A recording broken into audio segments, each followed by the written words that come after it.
Morning, everybody. Welcome to the most recent edition of our On Track Live webinar series. Been having fun with this and appreciate everybody coming out on a holiday week. I was just going to respond though. I brought Coke and iced tea. As a Just reminder to everybody, something.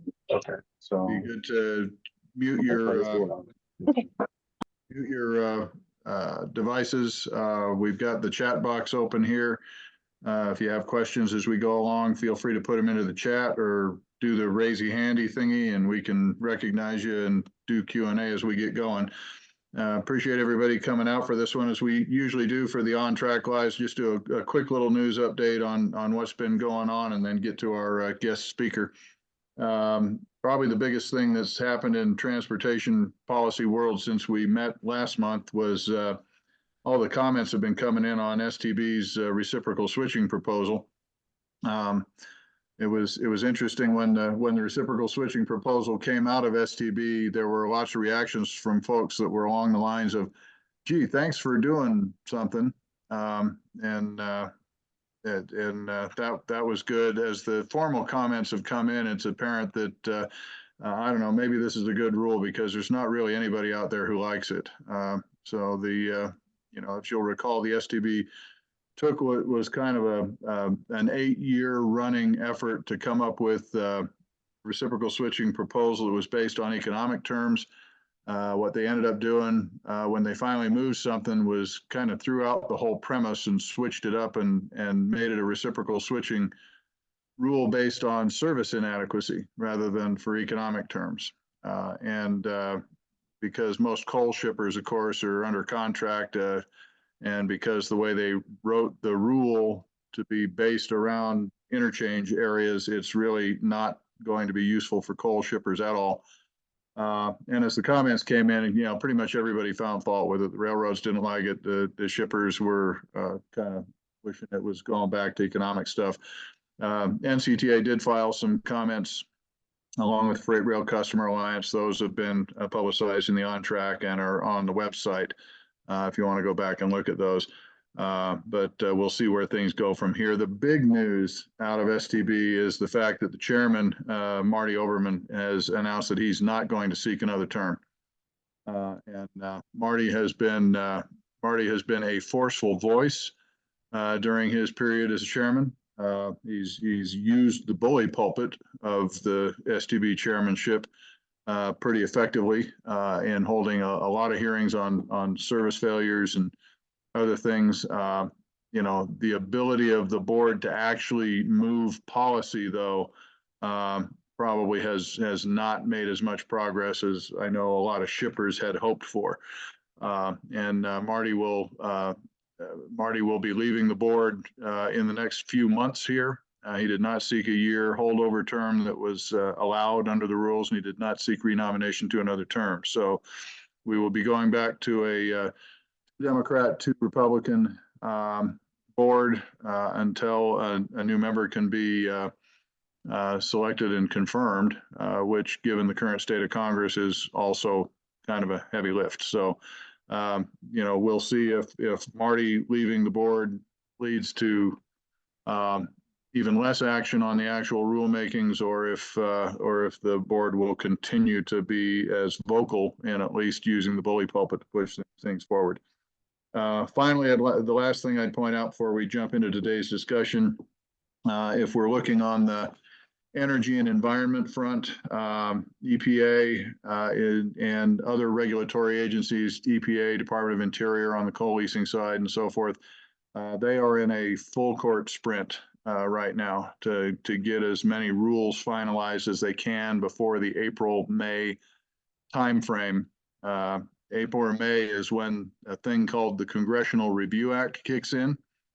And so any rules that get made by any federal agency within 180 legislative days at the end of a presidential term can be overturned permanently by a vote of Congress in the next session. And so EPA and the current administration have a powerful incentive to get as many of the rules they want to finalize before next April. And boy, they're doing a good job of it. There's regulatory proposals flying left and right that would affect coal So we're going to see a very busy spring coming forward. Keep an eye on our newsletter On Track for news of those things that are coming out. But that's going to be dominating the regulatory agenda for the next few months as we head into the 2024 elections. So with that as our little news update for this month, I'd like to leave plenty of time for conversation with our guest speaker today. Richard Edelman is a longtime labor attorney who's been working for more than 40 years in front of courts, administrative agencies, arbitrators, and Congress, representing labor's issues. Welcome, Rich. We thank you very much for taking the time out of your schedule to be with us today and to share some perspectives. Maybe we could just kick it off by having you give a little more background as to what it is you do. Sure, thank you. And I'm glad to be here, and I'm glad to have this discussion. And as I'll get into, I think there's been a real period of labor and shipper alignment, cooperation, basically, because we're both getting screwed. I've represented the rail unions for about 36 years. I've practiced before the Interstate Commerce Commission and the STB for 36 years. I represented rail unions in all of the big merger control transactions of the 1990s, BNSF, UPSP, CSX, NS Conrail, and the ones that have come on since then, including CPKC and CSX Pan Am.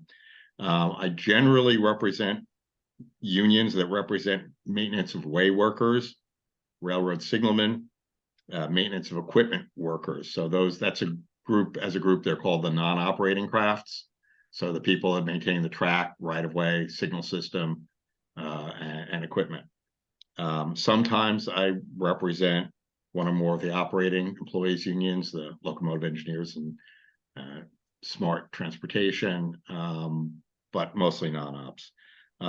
As other information, I was one of the two union co-counsel before Presidential Emergency Board 250 last year that issued the recommendations that formed the agreements and statutorily imposed agreements last year.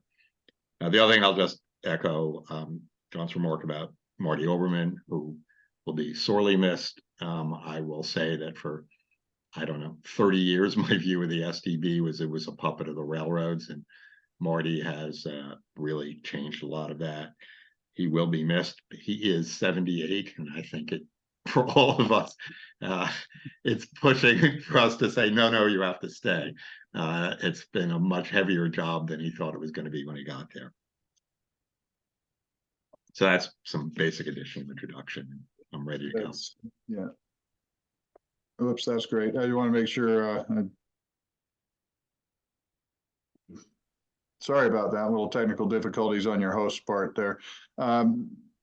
Rich, maybe a place to start off the conversation. You mentioned that the last couple of years have seen shippers and labor unions aligned in a way that maybe they haven't in the past been so much. When we had the long-term service meltdown that's affected the last couple of years, and then layered right on top of that a labor negotiation that ended with Congress imposing a contract solution. It was interesting in all these hearings that Marty called. We had labor and shippers sitting basically on the same side of the table, making the same points. You've been around this industry a long time. Was that alignment a new development, and do you see it continuing moving forward from here? Yeah, so I definitely see it continuing, and I can give you a little background. Because it was not always the case. I mean, during the big merger and control cases in the 90s, I worked with attorneys for shippers like at Slover and Loftus, Thompson Hines, some of them represent you. And the rail unions were generally strong in opposition of those big mergers. Often we ended up alone at the end. As issues arose after the mergers, there was some effort by the union attorneys and shipper attorneys to cooperate, but that never got very far. But as damage to the rail workers from the big merger and control transactions subsided, things settled, the union decided to stay out of the fights between the carriers and the shippers. In our view, it was in a fight between the big corporations that pay our members and big corporations, that are customers of the people that pay our members. We kind of sided with the big corporations that employ the members. But, that, changed the relations between rail labor and the railroads when the shippers, when the railroad started implementing the new business model that's branded as PSR, which I always say that's just branding. It's really just ruthless cost cutting. Under the new business model, the railroads cut Class 1 railroads employment by about 30% since 2016 and about 20% since 2019. Union members started complaining they were being forced to work fast, to cut corners, not to work up to their standards. Locomotive mechanics were saying that the blue cards that are checklists for their inspections were just getting pulled out of their hands, locomotives turned around. Track inspectors and signalmen were being told to ignore defects and problems. And the employees were complaining, that they didn't want to work this way, and it was wrong. And it was basically the entire emphasis on moving cars, we don't care, and there's not enough employees, it still doesn't matter. Some of you may, if you've seen any of the ProPublica articles, if you've clicked on the link in one of them, there is a link of a Union Pacific manager screaming at a track inspector going, "Why the hell would you ever call the FRA, the Federal Railroad Administration?" And the inspector is going, "I had a question about the regulations. I needed to know what to do." And then, "Don't you ever do that." I mean, it's kind of amazing. And with the shortage of employees, many employees were compelled to work all the time, no time off. And this, in fact, fueled some of the post-presidential emergency board issues. The members also complained about impact on service. I will tell you that the members view shippers as their customers, not just the railroad's customers. And they were upset that they couldn't provide service. One of the union, the Smart Transportation's president, read an email from a conductor who said, "I just passed a shipper's facility for the 4th time without stopping to drop off the cars." Why? Because they have to keep the trains moving. Why? Because if you run these long trains and your sidings are only a mile or a mile and a half and your train is 2 miles or 3 miles, there's nowhere to go. So dispatchers have to move the trains all around the system to keep them going. I've heard conductors complain that they've arrived with the train in a yard. The cars can be brought, to the shipper in the terminal, but they're told no overtime, even though the crew has the number of hours under the hours of service law. They could continue on and deliver the cars then as opposed to the next day. The problem for us was what the railroads were doing didn't violate any laws, any agreements. And at the same time, the shippers started complaining about the new business model, that it was degrading rail service, was harming their businesses. I mean, perhaps in the most extreme example, right, there was Foster Poultry Farms that was going to have to euthanize 4 million chickens because UP wasn't making regular deliveries of feed. And I will tell you, we later, the unions that maintain the track and the signal system, told us that the workforce had been reduced there, that UP hadn't done undercutting below the track and clearing stuff out. And we produced pictures that showed stretches of track that had sand covering the ties, which means that they haven't been properly maintained. Water is retained, shorts out the signal system. It was running as dark territory. So that's an example of you reduce the workforce and you cut back on the maintenance, impacts the customer, just that way. Rail unions came to the conclusion that the best way to protect the interests of their members would be to support better rail service. And since rail workers provide and support the service, and for my part, I reached out to attorneys from law firms I knew from the big merger cases and see if we could work cooperatively. That led to meetings and discussions between union attorneys and attorneys for major shippers.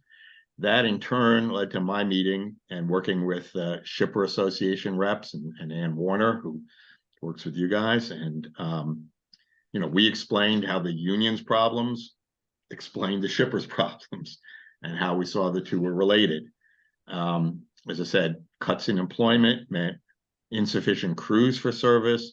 Long trains don't fit in sidings or in the yards. I will tell you, if you have you're building a 2-mile train and the yard tracks are only a mile long, that train sticks out past the yard limits out into, onto the main line, then other trains can't get out of the yards and the main line is blocked. And if you watched the CPKC hearing, there was one point where CPKC showed their train with a camera moving down the track and showed along the other side a UP building like a 2.5 mile train on the main line, which is essentially blocking that track. And then they said how they got routed over their train into a siding that was 10 miles an hour. Now, when you're running a 100-car train or something, it's not like your car, you tap the brakes and you go from 50 miles an hour or 30 miles an hour to 10. They have to slow down all the way before the siding, then go 10 miles there, and then it takes them a long time to get back up to the speed they should to go through. That's just an example of that kind of things. Deferred maintenance on locomotives.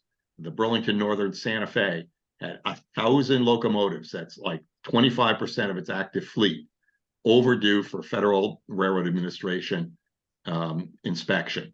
I'm not talking about that's the basic minimum. I'm talking about the stuff that they need to do to make sure that the locomotives are actually working well. 1,000 locomotives at the end of December. And what did they do on top of that? Issue a 0 overtime mandate. And they ended up having to say, we're going to have to contract this out just to get them done. That's in December of 22. Well, those of you who followed the NTEC litigation, that's at the same time NTEC is saying, telling NTEC, we can't give you train sets. And so you can see what happens. And the same thing, you get accidents like East Palestine. People have focused on some of that. The hot boxes weren't necessarily working. The detector, there was no standard for inspections. The carmen who inspect the cars had been reduced on that portion of NS from about 600 to about 250 since 2016. Those are people who would walk around the cars and, for example, see if there's lubricant dripping from the axles, if there was wear on the axle bearings. That's what caught on fire. So those are real consequences. And, derailments are the railroads are always saying derailments are down. What they omit is the longer trains and the fewer train starts. Giving you an absolute number of derailments is a meaningless statistic. If you look at FRA data on accidents, incidents per million train miles, you see those are up. And they're up dramatically in yards. And I can get to that if we have a little time later. Anyway, so as a result of this, we decided the only way to get at this problem is to better define and make more enforceable the common carrier obligation. Currently, it is just too vague, it's too difficult, it's expensive to enforce. This is something that basically came into the act, but is an element of, like British common law. When you had a, stagecoach route from, Bournemouth to Plymouth, and you had to stop and pick up everybody, but it's not much better defined than that. And, and this needs to be filled out. And, the railroads would say, oh, well, you just define it by adjudication like the common law.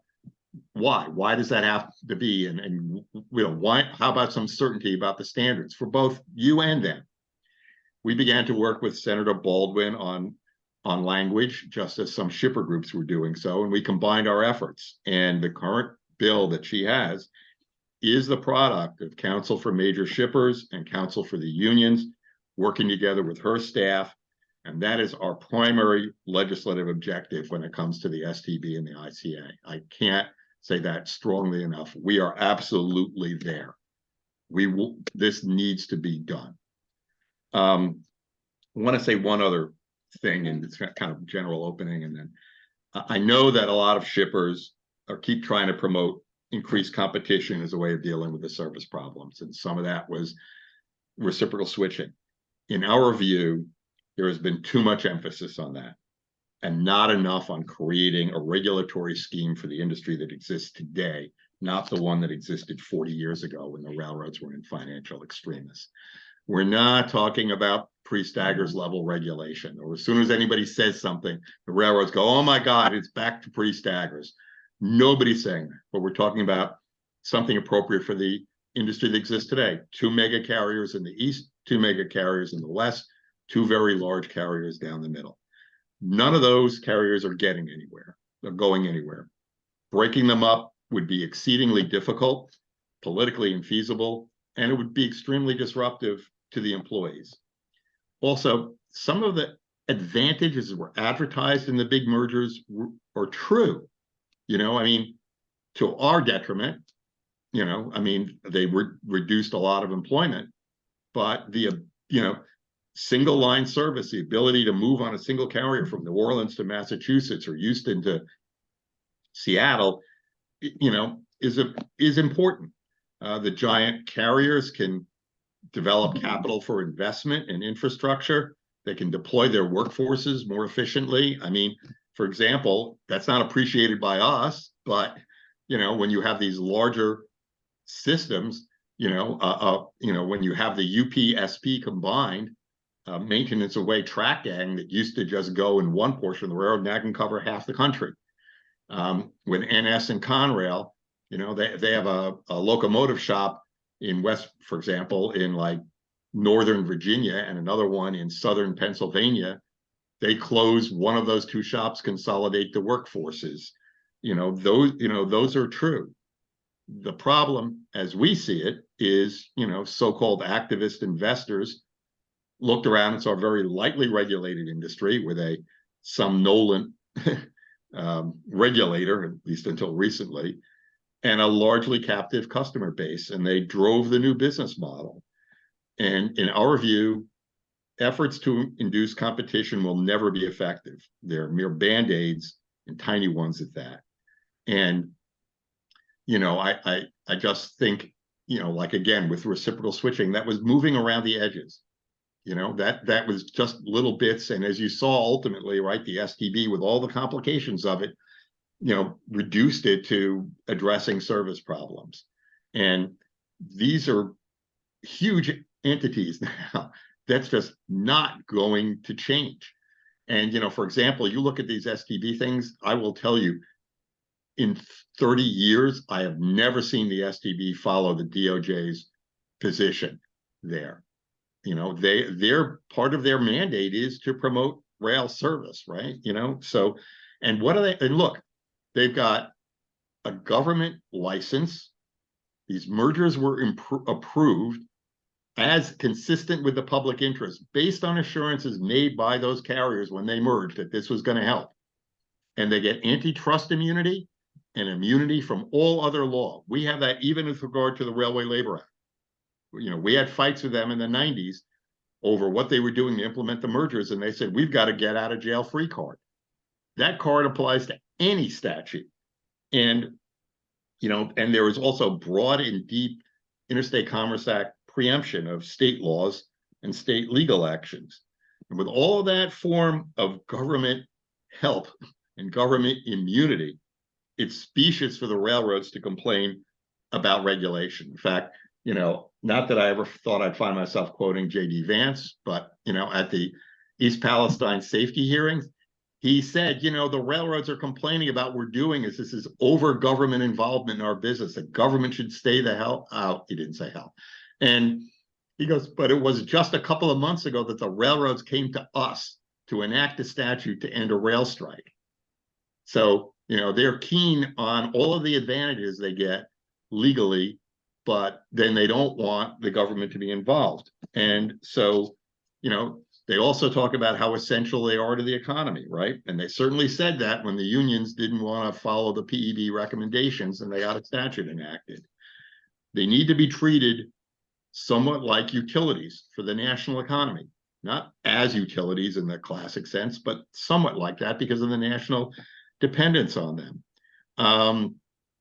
So I submit everybody's got to get past this pre-Staggers boogeyman and realize that the only relief is some kind of regulatory change. And I'm going to say to you, I'm going to say this as a friend, I guess. I think that shipper groups haven't committed their efforts enough in that direction. And I think too long the philosophical antipathy to regulation generally translates into an unwillingness to look to regulation when their own interests are being harmed.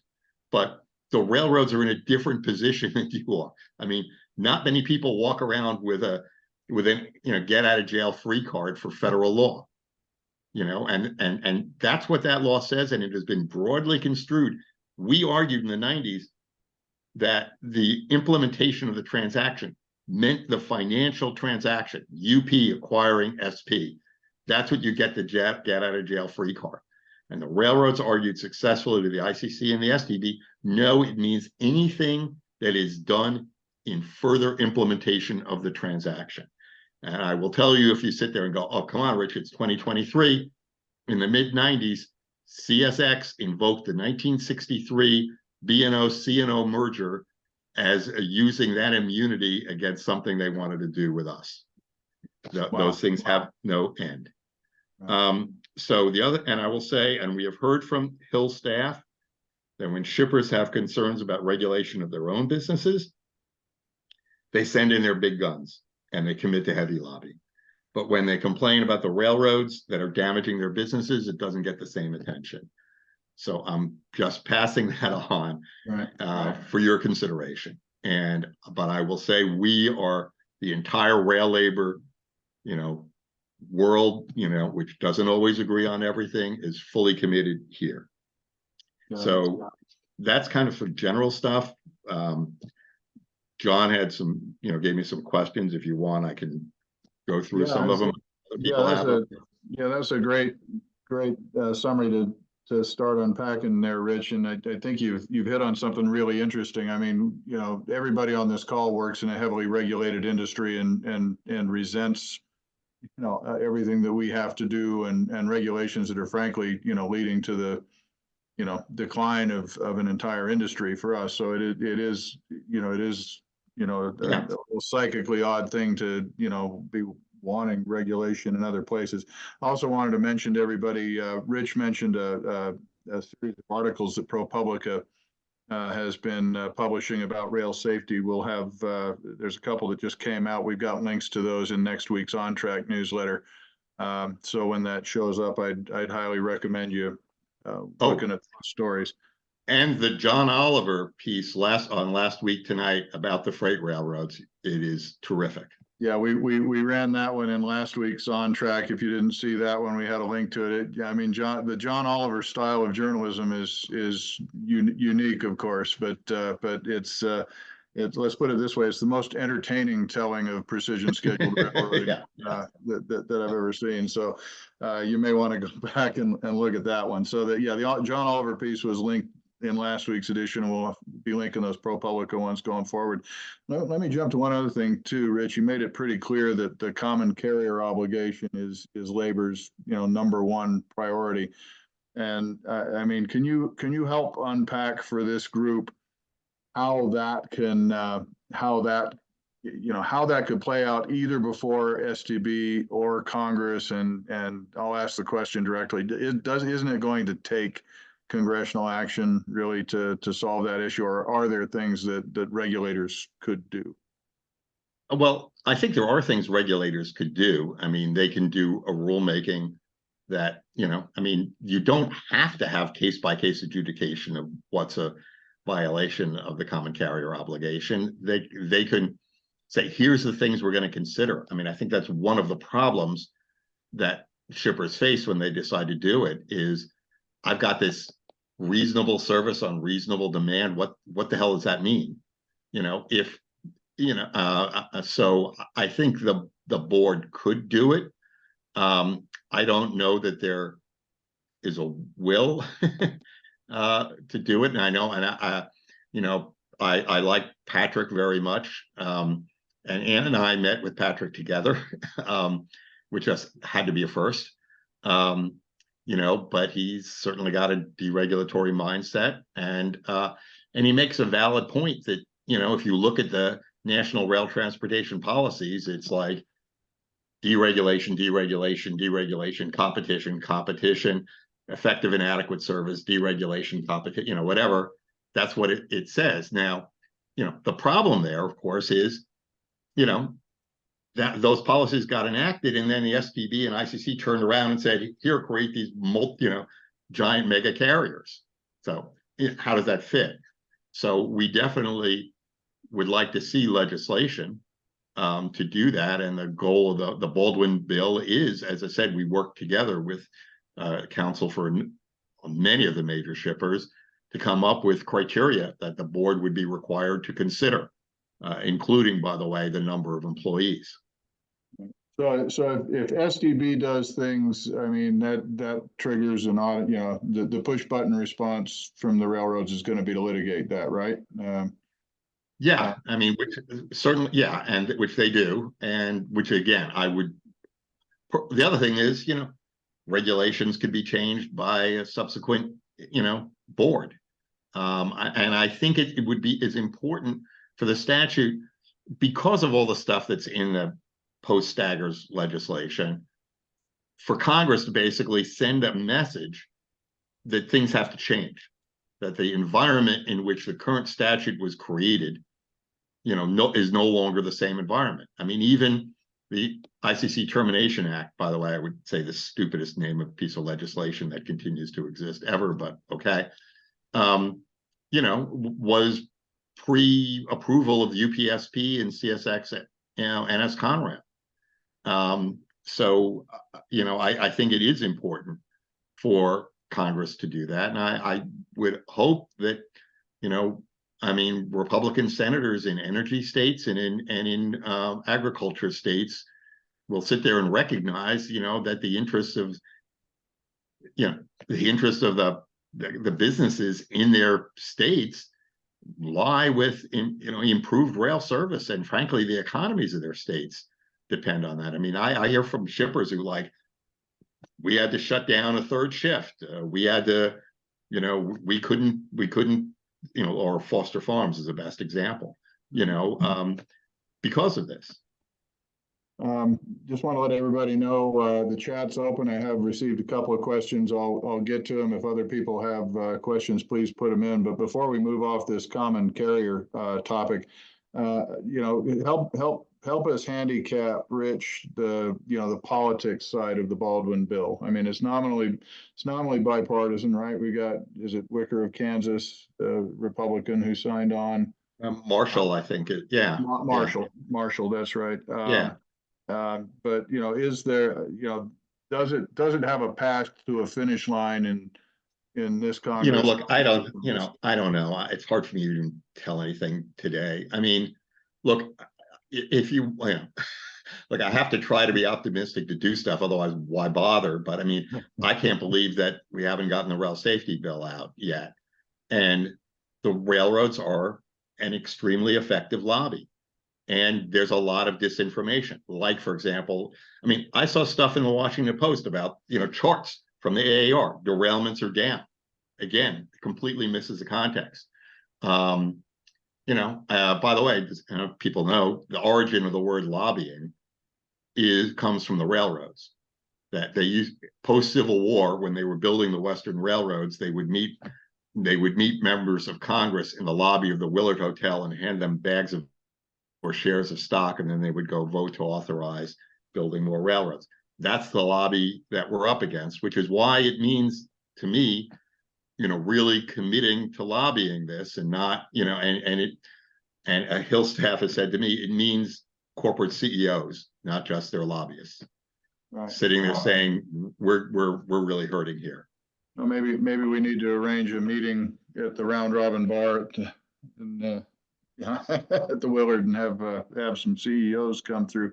Let's jump to one of the questions from the audience, because I don't want to dominate the conversation here, but here's what we've heard lately. Two railroads in particular, CSX and NS, have been getting hard-nosed with shippers who have their own spurs about making repairs, et cetera, and possibly withholding service during this time. Have you heard any of that kind of behavior out there? No, I have not. Again, I don't represent the operating crafts, but no, I've not heard that. Okay, well, let me ask a sort of a related question. Would you, since rail services has arguably improved now. There's a debate about whether that is related to, the railroads hiring spree that they undertook, or whether it was a downturn in other freight traffic that allowed things to recover. But we've also seen some of the railroads now moving to furlough workers again. I mean, are the railroads going back to their pre-pandemic PSR genes and doing things? And what does that mean for the next hurricane or whatever? Sure. For a crisis? So it varies a little. First, I want to take issue with the term hiring spree, which I've heard Lance Fritz use. It's a hiring spurt, or a at best. So just so you know, I don't have these right off the top of my head, but basically the increase is post the board's hearings in May of 22. And they're up about 4%, I think, in the aggregate. They're still down massively below 2019. I mean, and by the way, John, I sent you, and anybody can go to the STB. I filed comments in Ex Parte 770 sub 1 just before Thanksgiving that has all this data. And, let's put aside, we don't want to, but let's put aside 2016 levels of employment.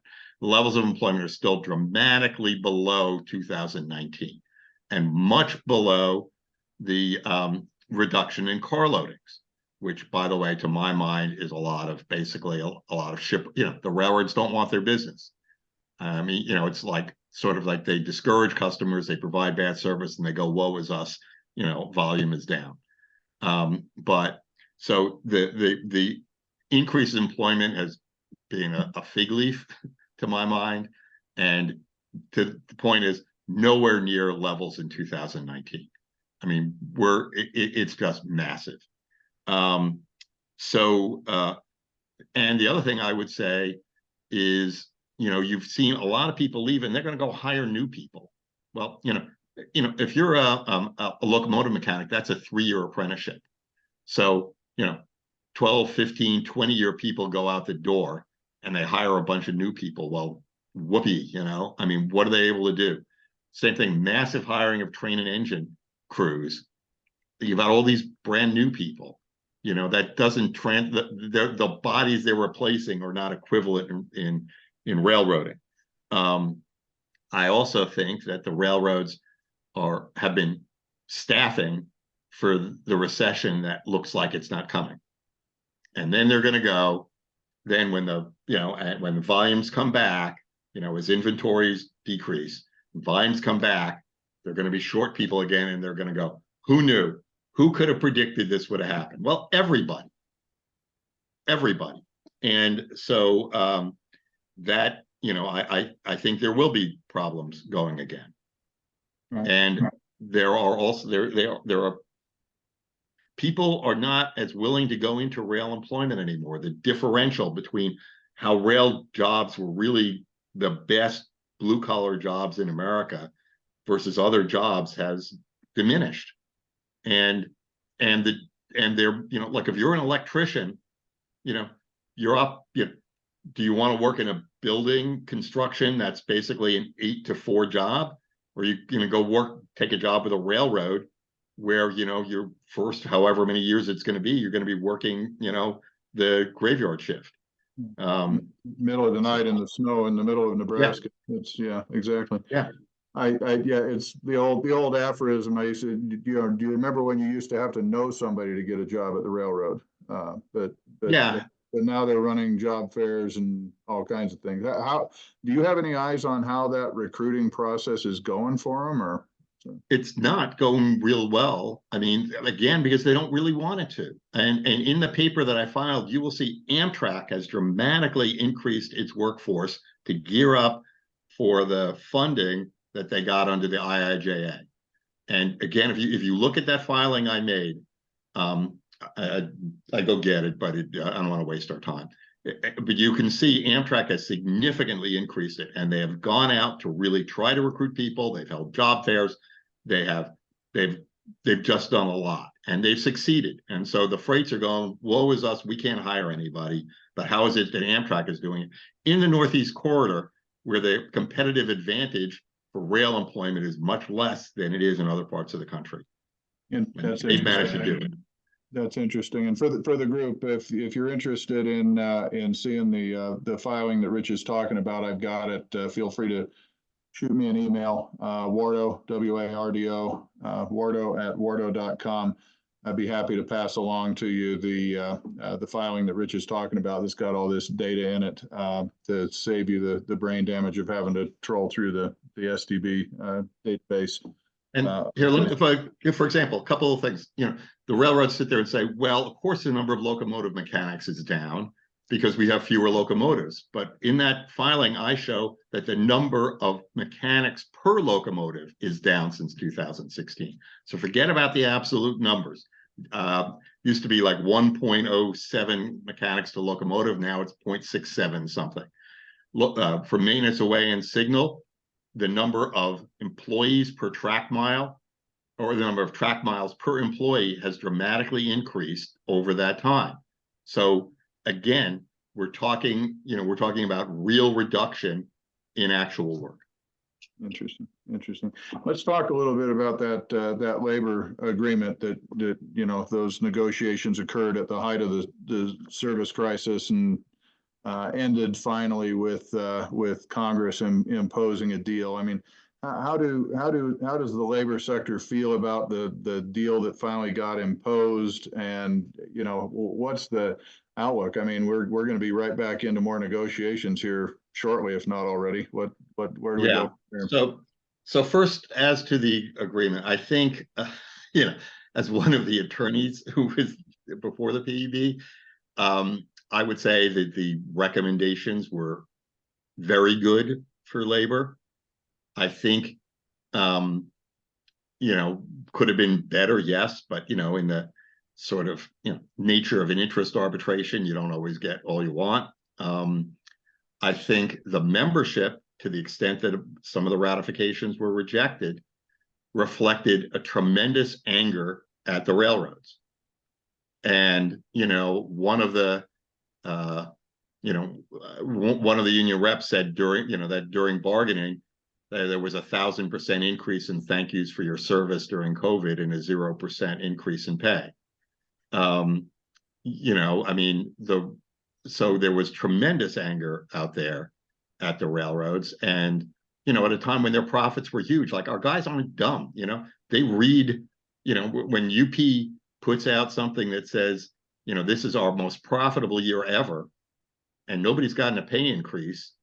That's all, and I point out to people, when UP put out it was the most profitable year ever, that's a 150-year-old railroad founded by robber barons, for God's sakes.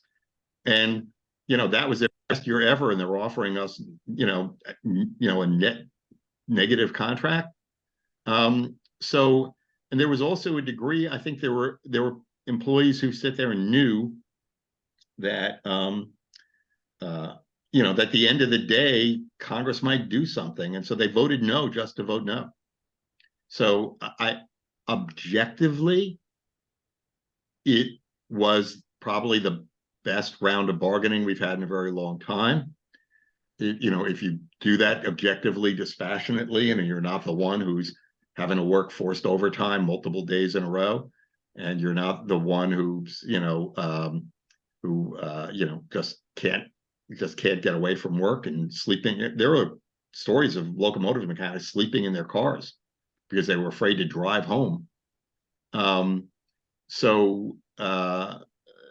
you know, so I think, you know, as it settles in and whatever, it's viewed as a positive. But I mean, I think that a lot of what you saw, and the other thing was the sick leave issue became very big, and it became big late. And part of it was, you know, to tell you the truth, employees figured out, you know, when there was the mandate, the COVID vaccine mandate, they figured out that there's an executive order that federal contractors have paid sick leave. And the railroads went to court and said, we're under an executive order to require vaccinations. And then turns out they're not under the executive order for paid sick leave, doesn't apply to railroads because the railroads got a carve out back when it was created. Well, that created a lot of anger. And I think, you know, railroads implemented ad hoc programs. Like if you say you test positive for COVID, you can be sick, but you got to prove to us that you got it at work. Well, hell, how are you going to do that? You know, so, you know, what you saw was a product of a tremendous anger. Now to go forward, a bunch of the railroads have said to us, we don't want a repeat of that. And, you know, and we know we look bad now. You know, the facile answer would be to say, hey, you don't want to be called an asshole, don't act like one. But, you know, okay. They, you know, some of them, CSX and BNSF, have both come to one of my main clients and said they want to talk before. They want to, before the moratorium, by the way, so the moratorium on the agreement runs November 1 of 24. So we're already within a year of when we can serve notices. And this union and the railroad, those two railroads have been meeting. And I don't know whether we're going to get anywhere, but it's certainly better than what has gone before. My response to my clients is I don't know if this is going to be productive, but the way things are going the past 30 years hasn't been great. Why not try to do this? We've been talking about genuine issues. We've been talking about technology, which is important. It's important for us. I don't know that it produces agreements, but it's more positive. UP, you know, I mean, that's awful. I mean, my new slogan is Vena is venal. You know, I mean, they've, you know, as soon as he came on, he, you know, knocked off a whole bunch of locomotive mechanics and carmen. And then just recently, they furloughed 1,150 maintenance away workers for 2 months, which is basically, you know, a quarter of their maintenance away workforce.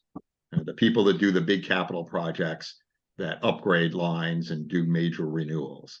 And, you know, if you go to the STB website, you'll see UP's letter saying, oh no, this is just seasonal, it just happened. Yeah, 30 years ago it was seasonal, not, you know, not recently. And they actually had the temerity to suggest that, well, you know, we're giving them off around the holidays, so they like that. It's like, well, nobody wants 2 months of no salary over that. It's not like they're giving them off between December 15th and January 1st. They're furloughing them for that. And UP is going, well, you know, those people will bid somewhere else. Well, there aren't 1,150 vacant positions for them to go to. Other people are going to get moved. So situation with UP is terrible. And so I guess that's what I can tell you about the current state of labor relations. I mean, Joe Hendricks is sincere. Joe Hendricks came down and talked to all of the rail unions at their annual meeting last year. And he sat there and said, look, you know, we can't go on with both our customers and our employees hating us. You know, I think he believes it. But, you know, the other problem is, you know, I read financial analyst reports and it's like they're praising UP for the you know, the cuts. And they're all over Alan Shaw for not furloughing more people. You know, it's, you know, I mean, to me, you know, look, my view, and again, look, I'm a union guy. I mean, I view them as parasites who are going to suck the life out of this industry and move on to somewhere else. And it's going to be the shippers and the employees and the communities that are left holding the bag when this gets done. we're coming down the last 10 minutes or so here. If Sure. anybody else has questions they'd like to throw in, please raise your hand or type it into the chat box here. Let me ask a couple other random things to you, Rich. I mean, we talked a lot about the common carrier obligation as being a policy objective. What about other issues like train lengths and crew sizes? I mean, are those and you know, are those things? I mean, New York just enacted a limited crew size mandate. I mean, are there things that can be done there, maybe in other forums like states to Yeah. fall in the right direction? So, yeah, and I will caveat this that, that's the operating crafts, issue, the two-man crew, but all of rail labor supports them. Generally, as a matter of going to the states for policy isn't very effective because of the very broad preemption under the Interstate Commerce Act or other acts. For example, a lot of states have paid sick leave laws, and the railroads have gone to court to say that's preempted by the Railroad Unemployment Insurance Act, which has a sick leave component. We've litigated that in the First Circuit and the Ninth Circuit. The crew size is actually a little different because of the way regs are written there. Certainly, we all support that. I mean, to give you an example, in East Palestine, if you watch the hearing, the state legislative rep for Smart Transportation testified that the hot box detector data showing showing that axle going from 39 degrees above ambient temperature to 109 degrees above ambient temperature, and NS's standard is asked to hit 170 before anybody does anything. That data went to NS's headquarters. It was not given to the crew. Why? Because if the crew saw that happening, they'd stop the train, right? Because they would know. Let's face it, what do you think is going to happen if it goes from 39 to 109? Think it's going to stop? And by the time it hit the next one, it was on fire. But the guy pointed out, so let's say that data came to the crew. Who's going to go back and check that out? It's if there was only an engineer in the cab, there's no conductor to go back and do that. So, I think this is, underestimated the significance of the importance of having the other person in the cab. Long trains, I mean, this is just nuts. I mean, really. I mean, you see these ProPublica stories about trains stopped across crossings and kids having to crawl under trains in order to get to school, or EMS services being unable to get people who are having a heart attack because the train is blocking. And the idea that how can you run trains that are longer than your sidings? That's crazy. I've talked to dispatchers who sit there and say, I don't know what to do with these trains when they come head to head. And that's why, a train going from Atlanta to Massachusetts is going through Chicago for some reason. By the way, putting mileage on the leased cars, right? So, you can't sit there and have 2-mile trains, when your sidings are a mile or a mile and a half. And at the UP embargoes hearing, I put in, if you watch that, I put in evidence from engineers in the northern Midwest who were talking about, just what I said, long trains extending out past the yard limits. By the way, here's a trick they do. When they want to talk about dwell time, they're assembling the long train, they can't get it together, they run it out of the yard. It hits the first signal past the yard, it registers as no longer being in the yard, they back it back in. So I think, something needs to get done about that. And, long trains, for example, particularly long trains with heavy commodities like coal, if they're so long, there are places where the end of train device can't communicate with the engineer because it's too far and you're in remote terrain. There is more torque on the cars as they move, longer trains as they move through. There are a lot of problems with that. Got it. One last question for you, and kind of a big picture thing. I read news for a living. It's an occupational hazard. But there's been lots and lots of news lately about labor having a moment and labor being resurgent in a lot of industries. I mean, do you agree with that assessment? And has it trickled down to the the crafts that you work with? So yes, I certainly agree. There's been a resurgence in organizing and strong contracts for the UAW, for SAG-AFTRA, the Writers Guild, the Teamsters at UPS, Unite Here recently in Las Vegas and Los Angeles. That's good to see. For other high-profile efforts like Starbucks and Amazon, we face the familiar problem of getting to a first contract and the many ways that employers can avoid that, like illegally discharging organizers with impunity. You generally see polling that the people's views of unions are like at a high point since the 1960s. With respect to rail, I mean, fortunately, we're very high density, probably 80%. And as I said, the railroads came to us afterward and basically gave us 4 days of paid sick leave because they knew they looked awful. And what they got back was they didn't ask for a heck of a lot back. In terms of organizing, we are working cooperatively with public and private high-speed rail groups. We look forward to those operations coming online with union representation, and we're working jointly with Brightline for the Las Vegas, Los Angeles, California High-Speed Rail, others. We look forward to that growing the industry. Excellent. That's great. Thank you for that. Thank you for that update. And it's going to be interesting to watch with contract back into contract negotiations in a year. It just feels like the last one's got over with, but it's sort of Macy's Thanksgiving Day parade here, right? So. I mean, this has been there's a lot of complaints about the Railway Labor Act, but a lot of times we negotiate. It takes 2-3 years to negotiate an agreement. It's retro for whatever, and we're right back at it. And so 2024 could be an eventful year. Yeah. Excellent. Well, Rich, we really appreciate you taking the time to meet with us. I think folks have found it very informative. Appreciate the time. We're just for program note, our guests next month, we'll keep these On Track Lives going third Thursday of the month, same time, same bat time, same bat channel. Our guest next month is going to be Frank Wilner.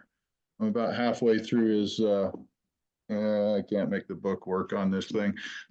Nice thick book on railroads and economic regulation. Frank's one of the smartest guys, economist, regulator, the whole thing. So we're looking forward to having him next month, and we'll be lining up some folks for the ensuing months and publicize those in the On Track newsletter as we get going. So, Rich, thank you again for taking the time and sharing your expertise with us. Thank you for having me on. I've already got a couple of requests in the inbox here to pass your comments around, so I'll be getting those around to folks who asked for them. And great. We thank you very much for your time. And with that, we'll bid everybody a Merry Christmas and a Happy Holidays. Hope you're all able to get off grid for a few minutes and relax. And we'll talk to everybody after the first of the year. Thanks. Bye. Thanks a lot, everybody.